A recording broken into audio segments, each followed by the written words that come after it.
पंतप्रधान मोदींच्या हस्ते 8 ऑक्टोबरला उद्घाटन होणाऱ्या नवी मुंबई विमानतळाची एक्सक्लुझिव्ह झलक लोकशाही मराठीवर। अदानी समूह आणि सिडको यांनी मिळून उभारलंय नवी मुंबई आंतरराष्ट्रीय विमानतळ।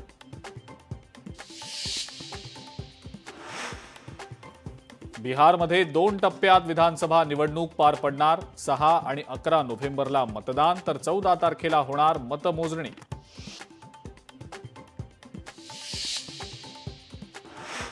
नोव्हेंबरमध्ये नगर परिषदेच्या निवडणुका होण्याची शक्यता, तर डिसेंबरमध्ये जिल्हा परिषदेच्या आणि 15 जानेवारीला सर्व पालिका निवडणुका घेतल्या जाण्याची शक्यता।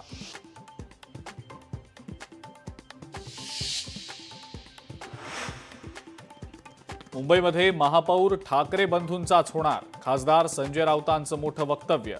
कडवट मराठी आणि भगव्या रक्ताचा मराठी माणूस मुंबईचा महापौर होणार, राऊतांचं वक्तव्य। ओबीसी आरक्षण संपवायला शरद पवारांनी पूर्ण ताकद लावली। नवनाथ वाघमारेंचा गंभीर आरोप, तर शरद पवारांनीच मराठ्यांचं वाटोळं केलं। जरांगेंचा शरद पवारांवर 1994च्या GRचा दाखला देत हल्लाबोल।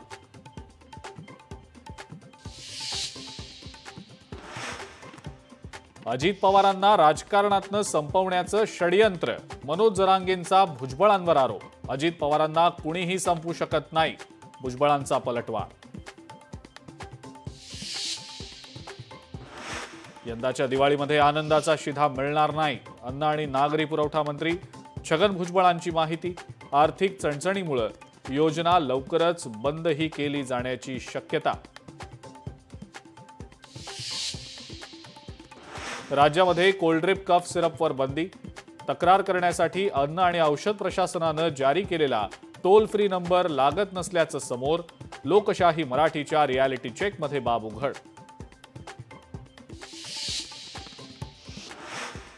आणि सुप्रीम कोर्टात सुनावणी दरम्यान एका वकिलाकडनं सरन्यायाधीश भूषण गवई यांच्यावर बूट फेकण्याचा प्रयत्न। हल्लेखोर वकिलाला पोलिसांनी घेतलं ताब्यात।